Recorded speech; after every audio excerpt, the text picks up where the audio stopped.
Something is happening behind the closed doors of global central banks that should terrify every investor. And yet, the mainstream media is barely whispering about it. Right now, as we speak, China is quietly liquidating its American assets at a pace we haven't seen since the 2008 financial crisis. We're talking about nearly $700 billion in US Treasuries being dumped, a 14% drop in just 11 months. But here's the million-dollar question. Where is all that money going? The answer is gold. And the scale of this move suggests we are no longer looking at a simple market adjustment. We are witnessing the largest transfer of global capital since the end of the Cold War. Today, I'm going to show you the data the elites are watching, why the BRICS nations are moving in unison, and what this confidence crisis means for your savings. Before we dive in, remember, I am an analyst, not a financial advisor. This is for educational purposes. Always consult with a certified professional before moving your money. Now let's look at the numbers that don't lie. Look at this chart. In 2025 alone, China sold off $115 billion of US debt. Their holdings have plummeted to $683 billion, the lowest level in nearly 2 decades. Why does this matter? Because when the world's second-largest economy stops trusting the world's reserve currency, the entire foundation of the global financial system begins to shake. China isn't alone. BRICS nations, India, Russia, Brazil, are all following the same blueprint. Exit the dollar. Enter hard assets. This isn't just a trade war anymore. This is a total restructuring of global wealth. For 15 consecutive months, China's central bank has been on a gold-buying spree. Officially, they hold 74.19 million ounces, valued at roughly $370 billion. But here is where it gets interesting.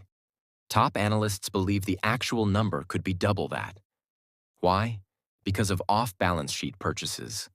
By buying gold through secondary agencies, China can accumulate massive reserves without alerting the global markets, until it's too late.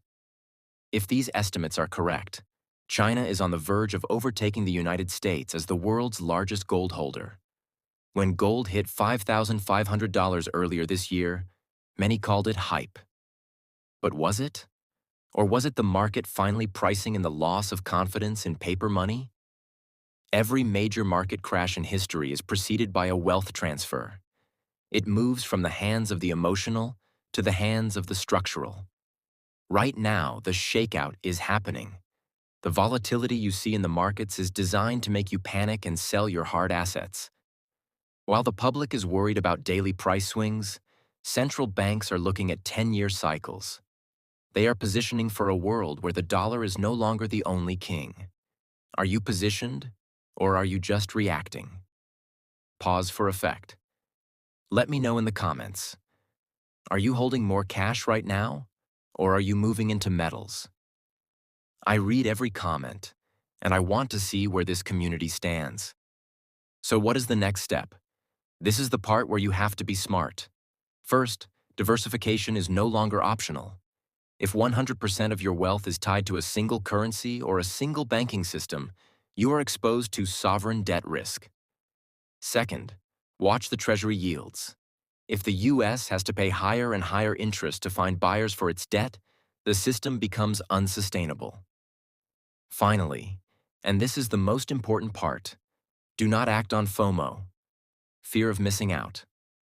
I have been analyzing these markets for 10 years. I've seen tops and I've seen bottoms. The key to surviving what's coming is research. Read the reports from the State Administration of Foreign Exchange. Watch the BRICS summit updates. And most importantly, sit down with a licensed financial expert. My role here is to give you the data that the news won't tell you, but your role is to protect your family's future with professional guidance. We are living through a period that future historians will call the Great Revaluation. The rules of money are being rewritten by the East, and the West is struggling to keep up. China's exit from the dollar isn't just a headline, it's a warning. Those who pay attention now will be the ones who thrive. Those who ignore it will be the ones wondering what happened to their purchasing power. If you found value in this breakdown, Hit that subscribe button and turn on notifications. Things move fast in this market, and I'll be here to post the updates as they break. Is the market crash inevitable next week, or is this just the beginning of a long decline? Post your thoughts below. Stay sharp, stay informed. I'll see you in the next video.